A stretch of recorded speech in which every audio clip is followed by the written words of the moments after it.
Mon frère a dit à nos parents, « Papa, maman, s'il vous plaît, ne laissez pas cette sœur laide des pauvres venir à ma fête demain. » Mes parents ont hoché la tête en signe d'accord.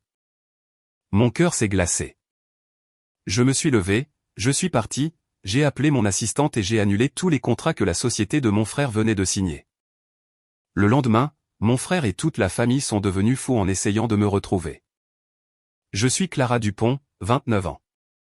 Hier soir, à la table familiale, mon frère Julien m'a regardé droit dans les yeux et a dit fort, « Papa, maman, pouvez-vous s'il vous plaît ne pas laisser cette sœur laide des pauvres venir à ma fête demain ?»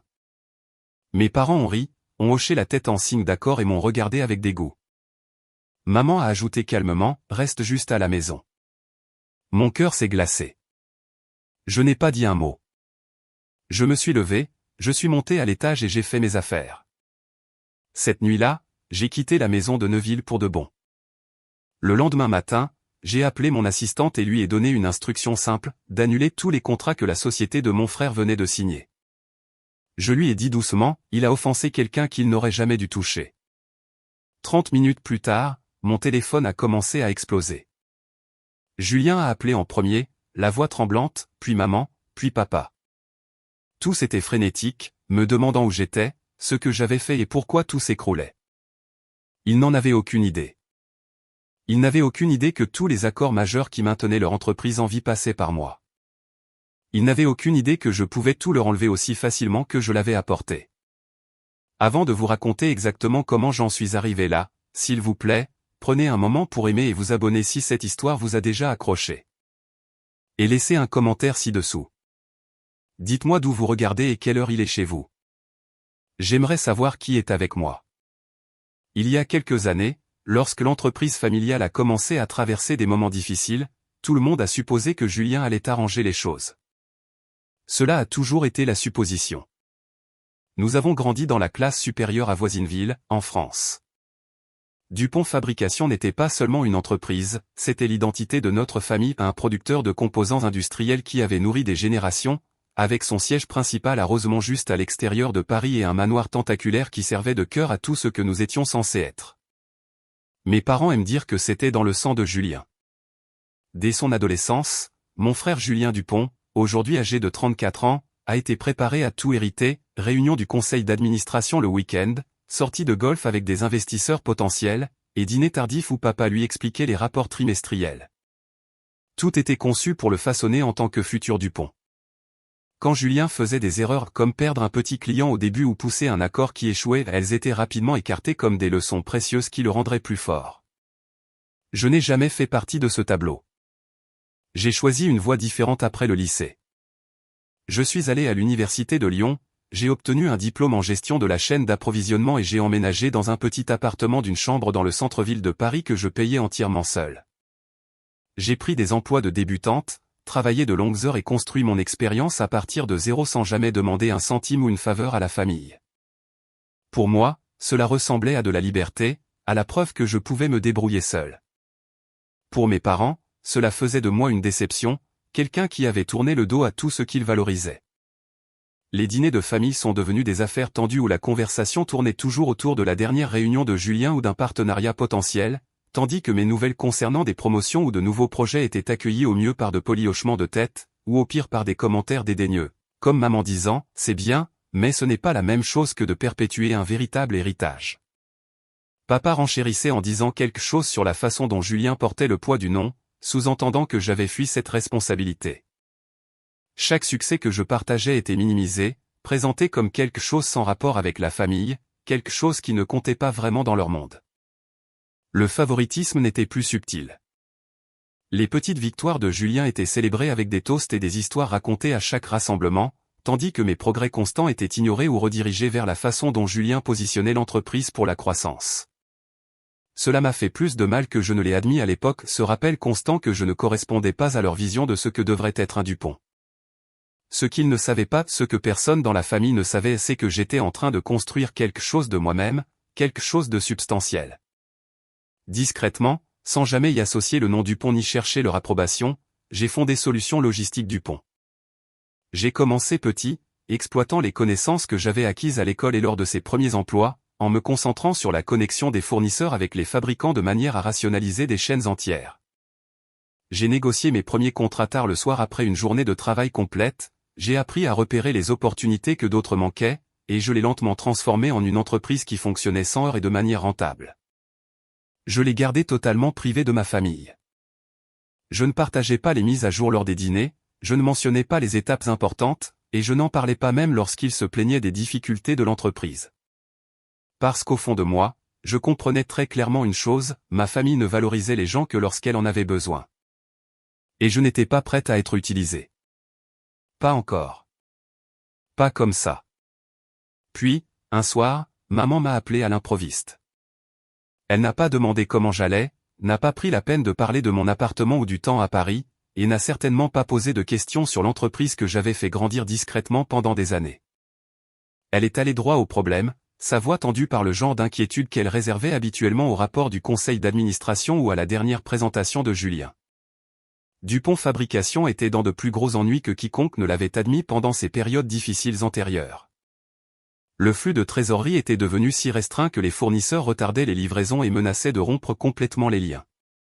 Plusieurs contrats clés s'étaient effondrés lors des négociations, laissant des trous béants dans les revenus projetés, et les investisseurs qui louaient autrefois le nom de la famille envoyaient maintenant des courriels cinglants remettant en question les décisions de leadership et laissant entendre qu'ils retireraient leur financement si un redressement ne se produisait pas rapidement. Julien, malgré toutes les années de préparation et de confiance que mes parents avaient investies en lui, ne parvenait pas à stopper la glissade, peu importe le nombre de réunions qu'il programmait ou d'assurances qu'il donnait. « Je sais que tu as des relations », a-t-elle dit avec précaution, s'arrêtant juste assez longtemps pour indiquer clairement qu'il ne s'agissait pas d'une demande anodine. « C'est la famille. Nous avons besoin que tu aides ton frère. » Je suis resté assise en silence un instant, le téléphone pressé contre mon oreille, ressentant cette torsion familière dans mon estomac, celle qui survenait chaque fois qu'il me contactait uniquement en mode crise. Ce n'était pas de la colère exactement, plutôt une résignation lasse mêlée à la vieille douleur de souhaiter qu'il me voie comme plus qu'un plan de secours. Dire oui signifiait m'ouvrir à être utilisé à nouveau. Mais dire non signifiait regarder l'entreprise construite par mon grand-père potentiellement s'effondrer, ainsi que les emplois et les réputations qui y étaient liés. L'hésitation a duré plus longtemps que je ne voulais l'admettre, non pas parce que je ne pouvais pas aider, mais parce que je savais ce qui se passerait si je le faisais sans limite sérieuse en place. Avant de m'engager, j'avais besoin d'une perspective de la part de personnes qui n'édulcoreraient pas les risques. J'ai d'abord appelé ma meilleure amie, Naomi Leroux, quelqu'un qui avait navigué dans suffisamment de batailles d'entreprise pour repérer les signaux d'alarme à des kilomètres et qui me disait toujours la vérité, même quand elle piquait. Ensuite, j'ai envoyé un message à la professeure Lydia Moreau, la mentor qui avait façonné une grande partie de ma pensée depuis l'université, et qui n'hésitait jamais à souligner quand l'émotion pouvait obscurcir le jugement. Elles ont écouté toute la situation sans m'interrompre, et quand j'ai fini, elles ont toutes deux donné des variations du même avertissement, si je choisissais d'intervenir, de le faire selon mes conditions avec une protection en béton, car la loyauté familiale s'évapore souvent dès que le danger immédiat est passé. Leurs mots ont réglé le débat interne. J'ai décidé d'aider, mais seulement d'une manière qui me laissait le contrôle. Je me suis appuyé sur les relations que j'avais cultivées au fil des ans, fournisseurs avec lesquels j'avais travaillé sur de petits contrats, dirigeants que j'avais rencontrés lors d'événements de l'industrie, contacts qui faisaient confiance à ma réputation de fiabilité, et j'ai obtenu un contrat majeur qui a apporté suffisamment de revenus pour stabiliser l'entreprise presque du jour au lendemain. Il a couvert les obligations en suspens, rassuré les banques et acheté de la marge de manœuvre pour le trimestre suivant. Mais chaque document, chaque accord, chaque engagement passait par Solutions Logistiques Dupont. J'ai intégré des clauses de contrôle claires, me donnant le dernier mot sur les décisions clés, des droits de sortie explicites qui pouvaient être déclenchés sans long litige, et des niveaux de protection, garantissant que les intérêts de mon entreprise passaient avant tout. Rien n'a été signé au nom de la famille seule et personne en dehors de mon petit cercle ne connaissait l'étendue complète de mon implication. Aucune annonce n'a été faite lors des dîners de famille ou des réunions d'entreprise. Aucun crédit n'a été demandé ou offert. Juste des résultats qui ont commencé à se refléter dans les données financières en quelques semaines, apaisant la pression immédiate et calmant les investisseurs les plus critiques.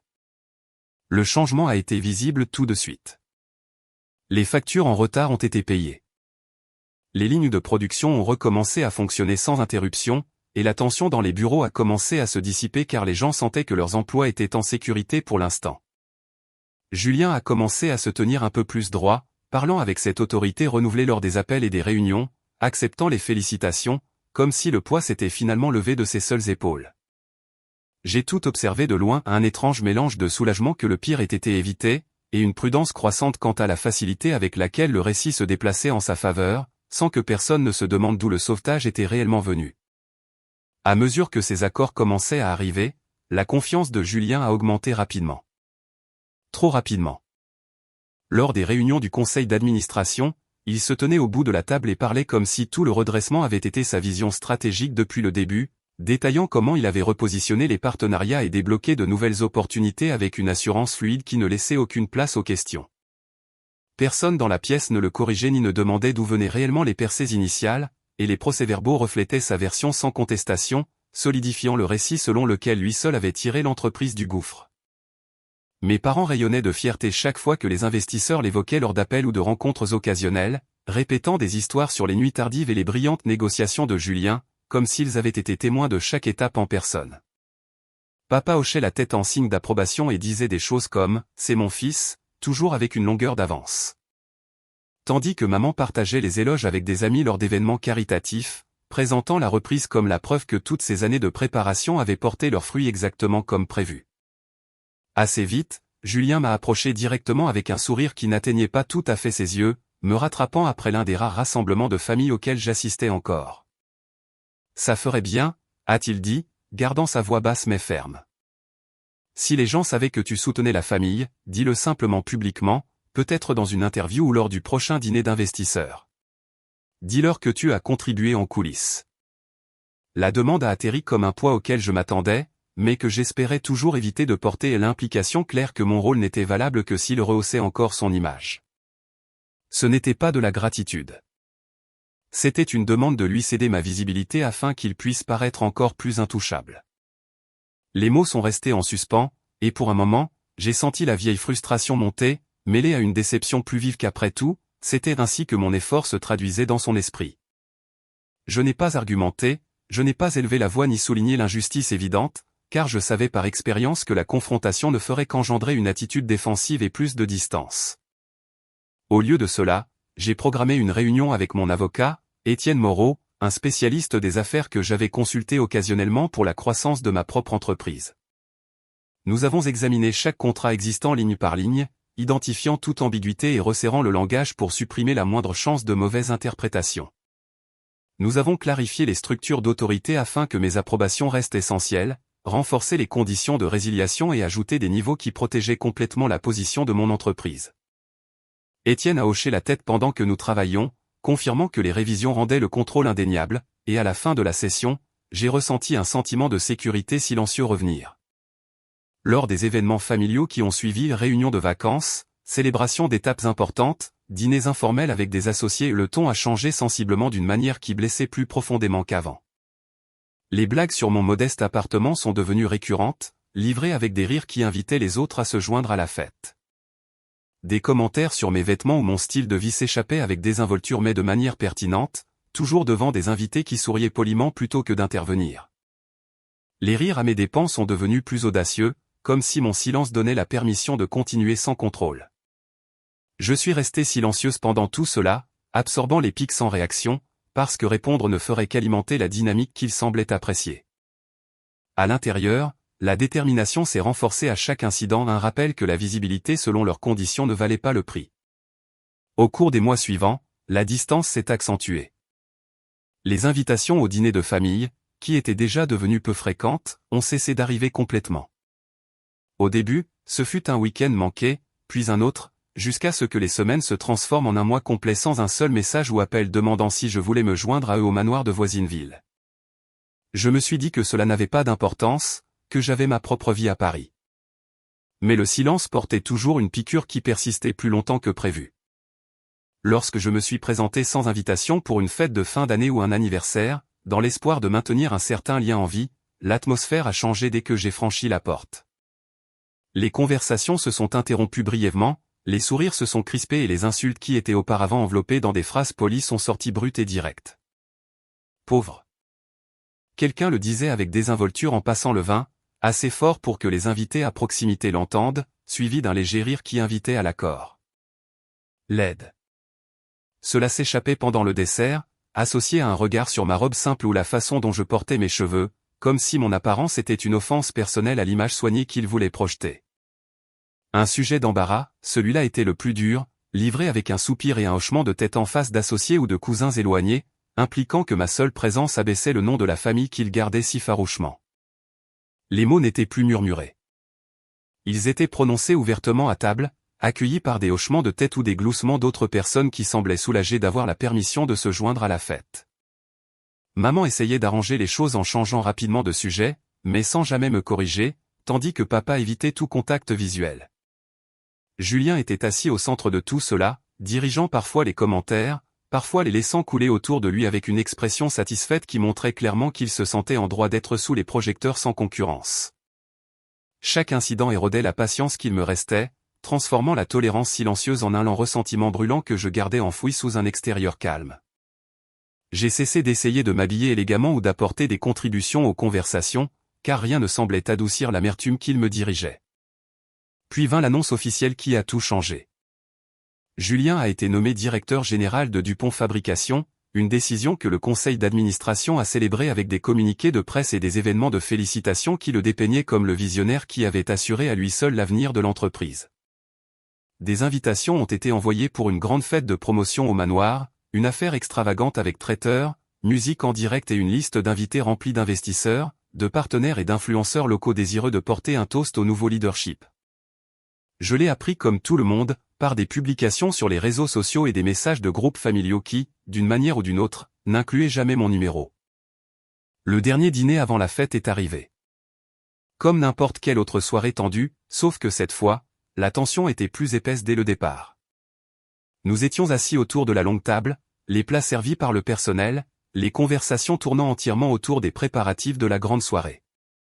Julien dominait la conversation, décrivant la configuration du lieu et les personnes importantes qui avaient déjà confirmé. À mi-chemin du plat principal, il s'est tourné vers mes parents avec un ton délibéré et a dit « Papa, maman, pouvez-vous vous assurer que Clara ne vienne pas ?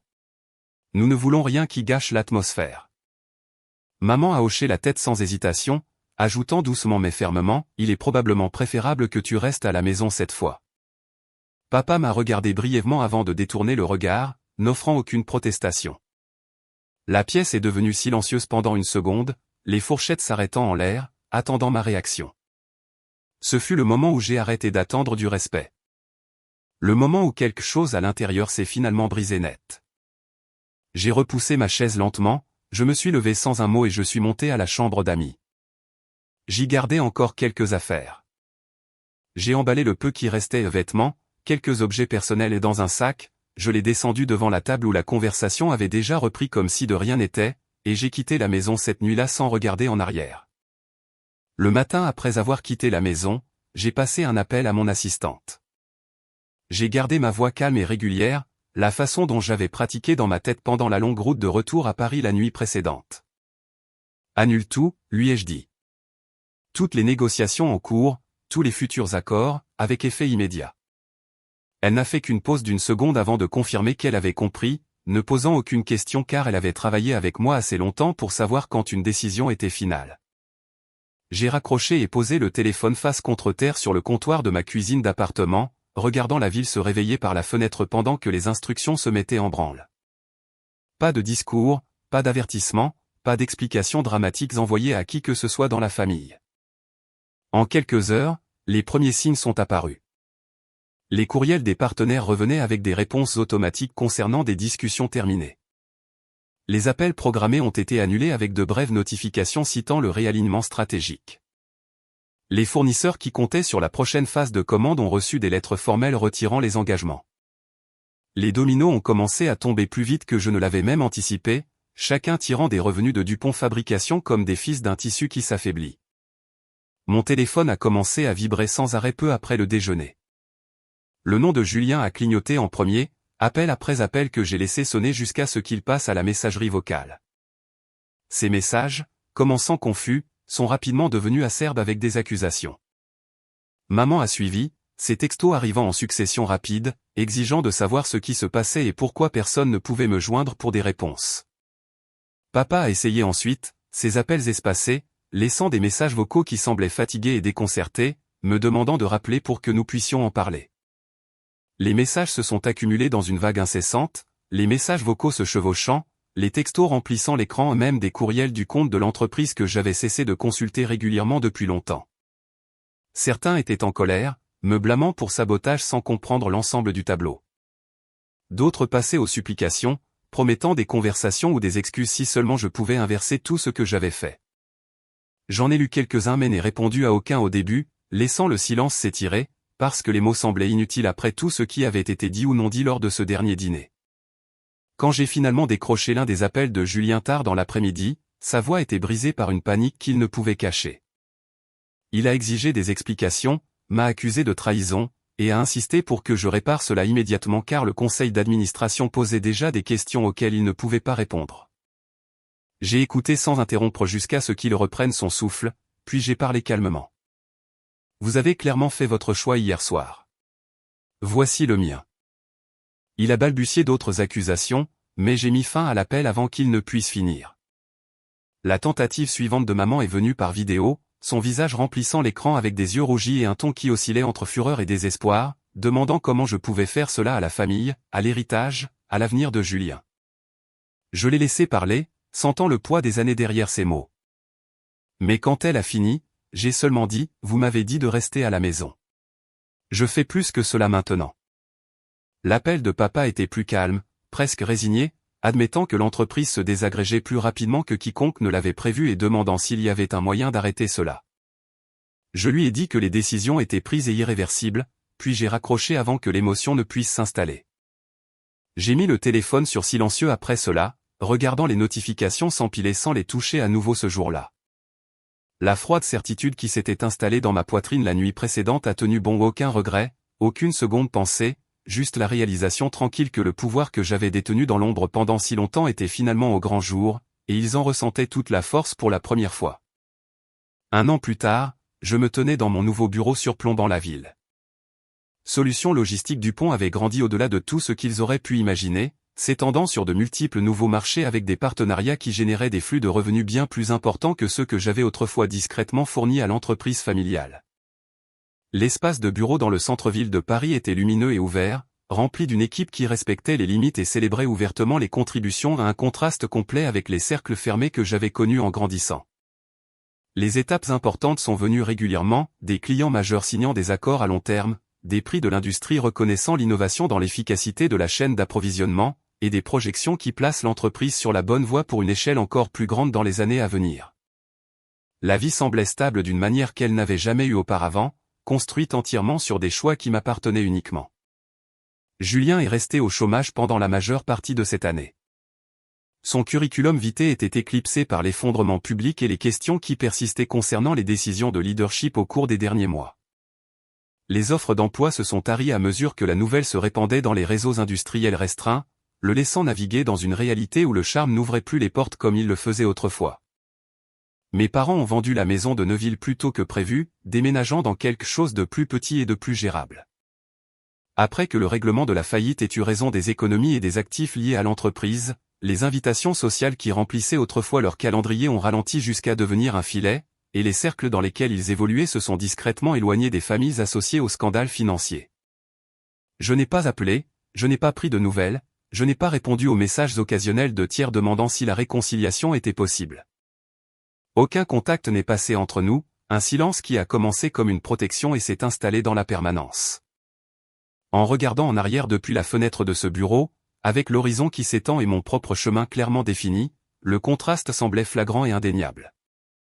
Les personnes qui avaient bénéficié le plus de mes efforts étaient les mêmes qui avaient rejeté ma valeur jusqu'à ce qu'il soit trop tard.